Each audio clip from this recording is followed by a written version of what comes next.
Olá, lindezas e lindonas, sejam bem-vindas a mais um vídeo aqui do canal Ateliê Eliana Bordados e hoje é mais um vídeo, é o quarto vídeo da série Descomplicando o Bordado Eletrônico, é o quarto e penúltimo vídeo, tá, gente? Muito obrigado para quem está acompanhando a websérie até aqui, com muito prazer que eu trago esses vídeos para vocês, para realmente democratizar o nosso tão querido bordado eletrônico. E no vídeo de hoje a gente vai falar um pouquinho sobre os estruturadores, tá? Então tem muita gente que está começando e fala, meu Deus, mas o que é um estruturador? Em que eu utilizo? Para começar esse vídeo, eu quero te falar que existem vários tipos de estruturadores e neste vídeo aqui eu vou falar de dois deles, que são as mantas resinadas. Então a gente vai falar um pouquinho sobre a manta R1 e sobre a manta R2, tá? Então eu quero que você fique nesse vídeo até o final para você entender sobre esses estruturadores e por que eu resolvi trazer justo esses para falar aqui no vídeo. Porque são os que eu mais uso aqui no meu ateliê. Então, num ateliê de bordado, num ateliê do nicho infantil, quando você trabalha com maternidade, com itens de tecido, que é o que eu trabalho, você vai utilizar mais a manta R1 e R2. Mas antes de eu começar a entrar em detalhes, de te falar mais sobre essas mantas, eu quero te convidar a se inscrever aqui no meu canal, deixar seu like nesse vídeo e, claro, ativar as notificações, porque toda semana tem um vídeo novo. Então agora, para começar, eu vou iniciar falando para vocês da manta R1, tá? Então eu trouxe aqui um pedacinho, talvez dê para vocês verem mais de pertinho. O que acontece, gente? Antes de falar para vocês sobre cada modelo, o que é manta R? O R vem de resinado.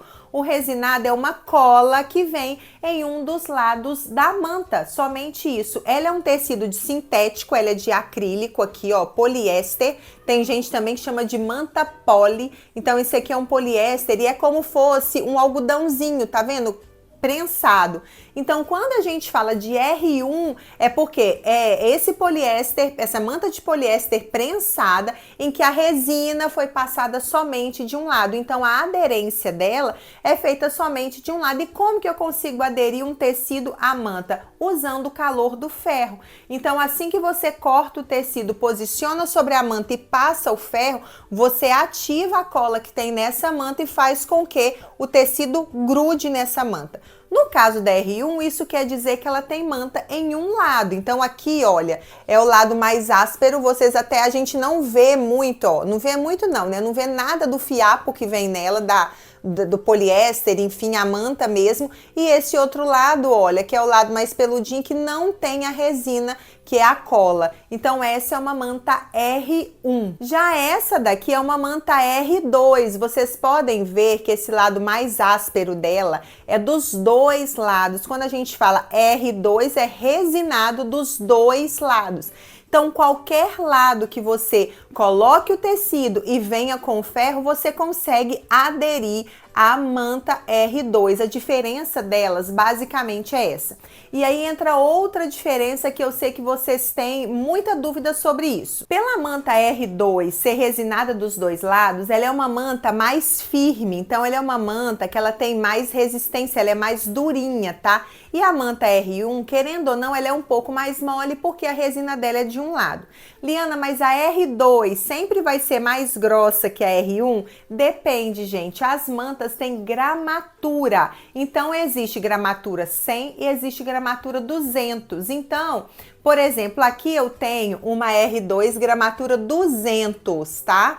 Então, aqui você vê que ela é mais grossinha. E aqui eu tenho uma R1 gramatura 100. Você pode ver que ela é mais fininha. Se eu tivesse adquirido uma R1 gramatura 200, ela ia ser da mesma espessura dessa daqui. Então, não tem nada a ver, a R1 é sempre mais fina. Não, depende da gramatura que você compre. Agora, sim, a R2 é mais resistente, a R1 ela é mais molinha. E isso é a diferença de uma para outra. Mas, Liana, o que você recomenda, o que você mais gosta de usar? Gente, para estruturar capas de caderneta, necessaire, farmacinha, até mesmo porta-certidão, eu gosto mais de usar a manta R2. Eu acho que ela dá uma estrutura bacana. Na hora que a gente borda, ela dá um quilt bonito na peça. Eu gosto dela ficar uma peça mais durinha, mais estruturada, tá? Então, quando você usa a manta R1, eu uso em peças menores, em que eu tenho uma abertura menor para conseguir desvirar aquela peça. Então, eu costumo, em alguns casos, usar a manta R1. Como eu vejo que ela é uma manta mais molinha, por exemplo, quando eu vou fazer algum quilt com ela, eu sempre gosto de colocar um TNT 80 aqui por baixo para aumentar um pouquinho a estrutura dela e dar mais durabilidade naquela peça.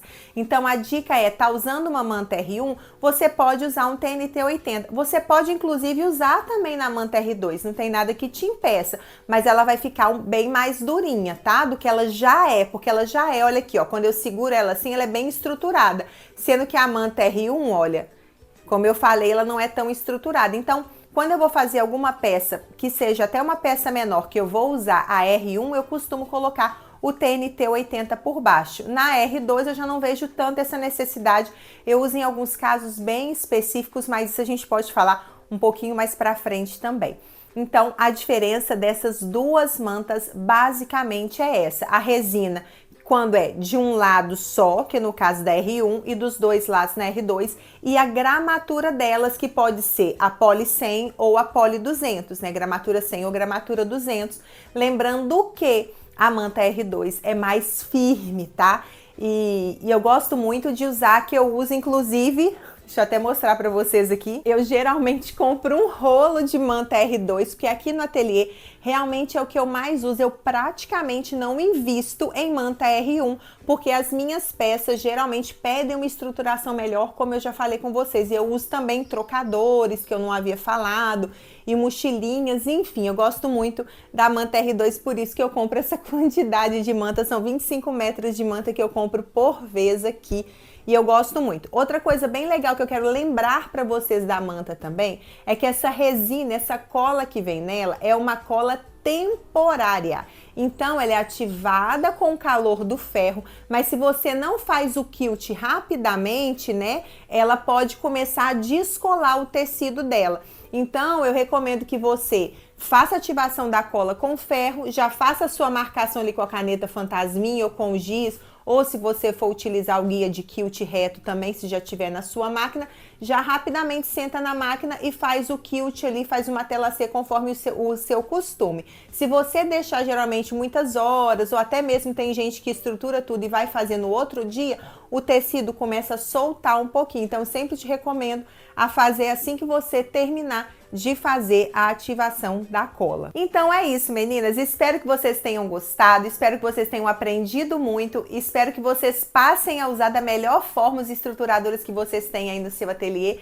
Lembrando que além dessas aulas e várias outras, se você está entrando agora no mundo do bordado, eu tenho um curso muito especial para você que se chama Especialização do Bordado na Prática, um curso em que você aprende realmente o beabá do bordado, desde ferramentas, materiais, até trabalhar com diversas técnicas de bordado diferentes. O link tá aqui embaixo na descrição desse vídeo e eu espero realmente que eu possa te ajudar com ele. Vem virar uma lindona junto comigo. E eu quero agradecer você que ficou até o final desse vídeo e te pedir novamente para curtir esse vídeo, compartilhar e não deixar de se inscrever aqui no meu canal, porque como eu falei, toda semana a gente tem vídeo novo. Então, obrigada pela participação e até o próximo vídeo. Tchau, tchau!